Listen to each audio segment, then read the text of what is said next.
Hey ornithologists, welcome to science class today.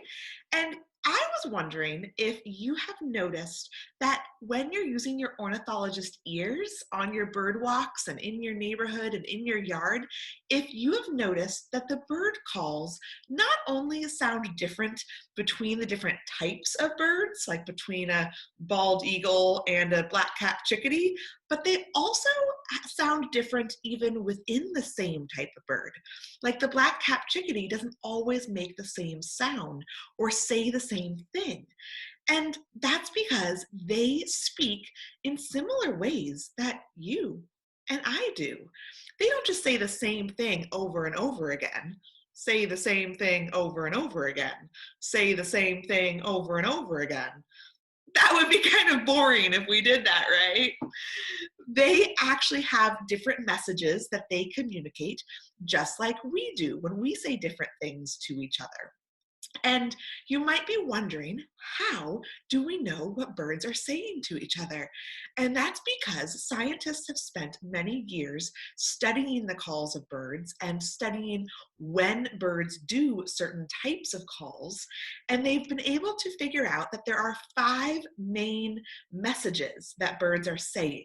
And they might say different words in those messages, but you can break up what they're saying into those 5 different categories for what they're generally trying to communicate. And so we call that 5 different types of bird language. Just like you guys already speak English language and you're learning the French language with Madame Kalia, and you might know another language from your family or from preschool or other classes you've taken in your life. Today in science, you're going to start learning bird language. And you might not ever be able to speak like a bird, but you at least might get to listen and understand a little bit better what the birds are saying in their language. To teach you about those 5 main categories of bird language and the types of messages that they're saying to each other, I'm going to be doing some skits where I'm going to act out the bird language in bird talk. And then you're going to guess what I'm trying to communicate, what I'm saying in people language. And then I'll do the skit again and translate for you what it would be in our language if we were just to say it, so that you can better understand what the bird's trying to say too. In this first bird language skit, I am going to pretend to be a bird in a tree on a spring day, and you are going to have to use your imagination for all of these skits to pretend I really look like a bird and pretend I'm really in that habitat, because clearly I am not actually a bird, and clearly I am not actually sitting in a tree. I'm sitting in my dining room. So turn your imaginations on and then pretend I am a bird and I'm going to say something in my bird language and you're going to have to try to figure out what I'm saying. Ready? 3, 2, 1. Chirp, chirp, chirp, chirp, chirp, chirp, chirp, chirp, chirp, chirp, chirp, chirp, chirp, chirp, chirp, chirp, chirp, chirp, chirp. Do you have any guesses on what I'm trying to say? What I'm trying to communicate to the world around me in that type of bird language? I can't hear you. Where are your guesses? What was I saying? Oh yeah, there's some good guesses. So here, I'm gonna translate the bird language into people language now, and you'll see if you were kind of close with your guess, or if you were totally wrong with your guess, and you get to learn something new. Either one is a great way to go as a scientist. Being wrong helps us learn right. All right, here we go in in people language this time. I am so happy. This is such a beautiful day. I am enjoying myself sitting in this branch on this tree. Oh, how happy. What a wonderful day. So that type of bird language scientists call song, bird song. because what they've noticed birds do is they sing it when there's no threat, when there's no danger around, when they don't have a job to do, like they're not looking for food, they're not trying to find another bird, they're not even necessarily communicating with another bird, they're just singing. And so what scientists, what ornithologists think is that the bird is just communicating that it's happy and it's noticing the things around it and it's practicing its voice just like a singer would practice by singing a song. So that is called bird song. For the next 4 types of bird language, we actually have a guest actor going to come in and help us act out some of the roles, because in the next few videos, we need to have more characters than just me. So, you ready to meet your guest actor? You might recognize her. And that guest actor is Megan. You guys remember Megan? Of course you do. She hasn't gotten to come to science class recently though, and she missed helping in science class. And we needed more actors for the bird language skit because there's more characters in these next skits than just me. So luckily, our wonderful Megan friend is helping us out today, and you will be amazed at her fabulous, funny acting skills. So without further ado, let's get into the next bird language skit. In this bird language skit, we are both the same type of bird and we are looking for food and hanging out in the same area of our park or our neighborhood. And this is what we might say to each other in bird language. See if you can make a guess on what this would sound like in people language. Cheep, cheep, cheep. Cheep, cheep, cheep. Cheep, cheep, cheep. Cheep, cheep, cheep. Cheep, cheep, cheep. Cheep, cheep, cheep. So that's what it sounds like in bird language. What guesses do you have for what that would sound like if we were talking in people language? Call some ideas out. What do you think? Those are some great guesses. Here, let us do it again for you, this time using people language, and see if you were kind of close in your guesses, or you could just learn something new for what this bird language means. Here we go. Hey, Megan, are you nearby? I'm right over here. Oh, good. Megan, are you still close? I'm right over here. I'm right over here. Megan, where are you? I'm right over here. Yay! I was worried. So that's what that bird language would sound like in people language. And what that's called is contact calls. When one bird is trying to contact another bird to make sure that they're still close and that one of them didn't get lost or get separated too much from each other. It can also be called companion calls because companion is another word for friend or mate. And so Megan and I are companions, we're friends, and we're checking in on each other. And if you're walking in a park or your yard and you hear one bird do a little like cheep cheep or a little call, and then another bird do almost the same call back, like a little echo, that's probably a contact call or a companion call. And they're just checking in on each other, making sure they're still close to each other. The next bird language skit, Megan and I are also the same type of bird, but in this one, we're not companions. We're not friends. So that is your hint for what we're going to be saying to each other. And in this one, I'm mostly the bird who's going to be talking, but you can see what that makes her do after I say my piece to her. 3, 2, 1. Chip, chip, chip, chip, chip. Chip, chip, chip, chip, chip. Chip, chip, chip, chip. Chip, chip, chip, chip, chip. Chip, chip, chip, chip, chip, chip.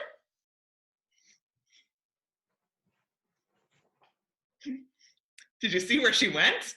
That is another clue too. Can you guess what we might be saying to each other in people language? What do you think I was saying to her that made her do that? Did you pay attention to the tone of my chirping? Because that's a clue too. What do you think? Those are great guesses. Here, let us translate it into people language for you. 3, 2, 1. Get out of my area. This is my neighborhood. This is where I live. No, you go away. Go away. There's not enough food for both of us. This is my place to live. You go find your own place. Okay, Megan, come back. I'm back. I scared her away for real. So that type of bird language is called territorial aggression. Territory is a bird's or any animal's area, and aggression means being angry. So territorial aggression is when another bird tells another bird to get out, because sometimes a certain territory, a certain habitat will only have enough food or enough resources for one or two or a certain number of birds. And if I'm already living in that place, I might try to defend it like it's my special castle and someone else is the intruder, especially if I have a mate and I don't want her to steal my mate. I might also try to get her away.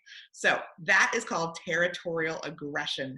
And usually you can tell that that's happening if the other birds in the neighborhood are still just, singing their song, and you just hear one bird get kind of angry at another bird. So listen with your scientist ornithologist ears for territorial aggression calls. In this next skit, I am a mama bird and Megan is a baby bird. And she is going to try to communicate something to me, her mama, who's flying near the nest with a little juicy worm. And Megan is kind of a hungry baby bird. So we're going to do it in bird language first, and then you're going to guess on what we would be saying to each other, and then we'll translate it to people language. All right, here I go. Remember, this is the worm. I'm the mama bird. She's the baby bird. 3, 2, 1. Cheep, cheep, cheep, cheep, cheep, cheep, cheep, cheep, cheep, cheep, cheep.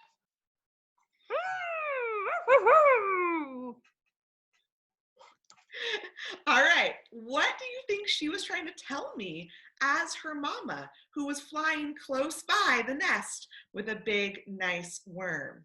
What are your guesses?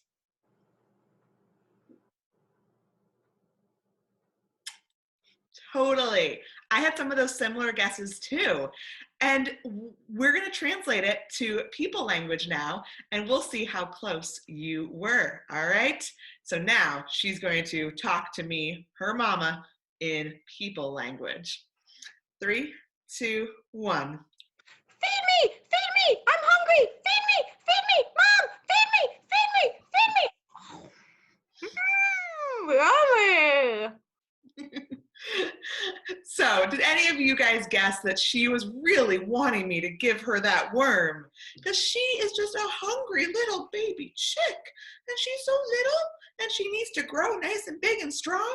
So the more that she chirps and the more obnoxious and loud she is, the more she's going to get my attention as her mama bird, and the more likely I will give this nice juicy worm to her instead of her brothers or sisters.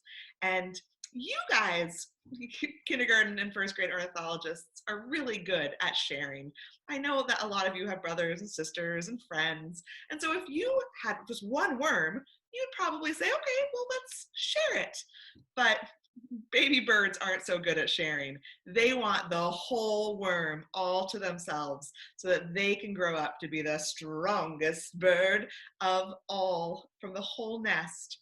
So that's what Megan was trying to do. She was trying to be nice and loud and obnoxious to get my attention, that I would feed her the worm and not her brothers and sisters, and also so that I would just know she was hungry. So that type of bird language is called juvenile begging.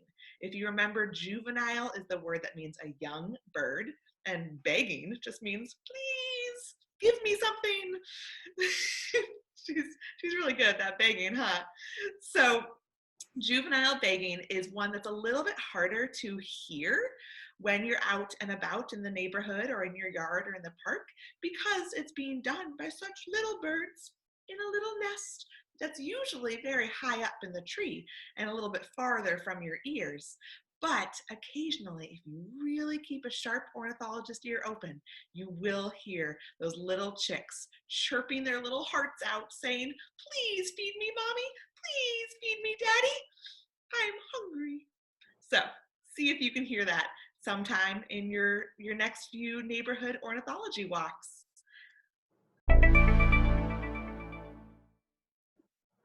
In the final bird language skit, I'm going to be a predator, and this is my predator mask. Do you think it's kind of scary? I mean, it's a cool mask, but in this video, you'll have to pretend that it's a scary predator animal, like a bear or a wolf or a coyote or a weasel or even a human, something that the birds might be a little scared of, that they think might be a threat to them or their other neighbors in their habitat community, like other birds or other animals. So I am the predator, and Megan is the bird. Here we go in bird language. See if you can figure out what she would be saying and announcing to the rest of the members of her habitat as I come through the scene. 3, 2, 1.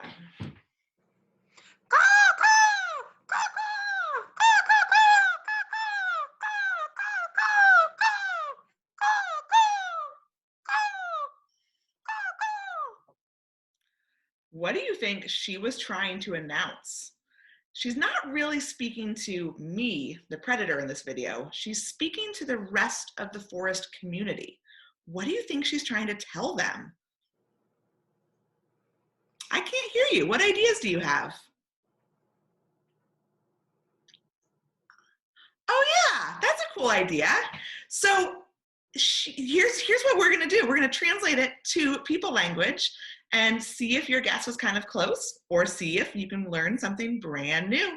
All right, we're gonna do it again, and she's going to say her bit in people language now.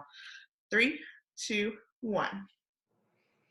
Danger! Danger! Predator! Predator! There's a danger! Danger! Predator! Danger! Danger! Danger! Danger! That's what she was doing. She was setting an alarm for the whole habitat community, telling them that there was something that might be unsafe and giving them a warning. You know how smoke alarms send out a really loud sound if there's smoke and there's something that might be dangerous, to tell people to leave and go somewhere safe? That's what she was being. She was being an alarm for a predator, for a dangerous animal, or something that might be dangerous. So she was warning all of her other bird friends and all the other animals in her habitat that they should keep a watchful eye to watch this predator as it comes through in case it does something dangerous, or if it gets too close, they should go away. So she was being super helpful and just sending out a warning to the whole community. Thanks, Megan. You're welcome. That is all of the bird language skits that we have for you today. We hope you enjoyed watching them, and we hope you learned a lot more about how to listen for different types of bird language. Of course, it'll sound different for different types of birds. A crow's juvenile begging call will sound different than a sparrow's. A Steller's jay's alarm call will sound different than a junco's alarm call. But hopefully you could tell by some of the tones of voice we were using and some of the ways we were kind of calling back and forth, or the situations that were around us, so that you could more easily tell, no matter what type of bird you're listening to, what type of language it's saying and what message it's trying to get across to other birds or to other animals in its habitat. So for now, we're going to leave you a few links and resources in the newsletter to watch some more videos and listen to some more bird calls. And you'll get to hear some real birds saying some of those same bird language messages that you heard us acting out. But let's say thank you to Megan for joining us in science class. Thank you so much, Megan. We really enjoyed having you and having you act out all of that with us. I had so much fun. It was so nice to be part of science. Thanks, friends. Let's give Megan a big old high five because she was such a great actor and a great helper today. Thanks, Megan. High five. Bye, ornithologists.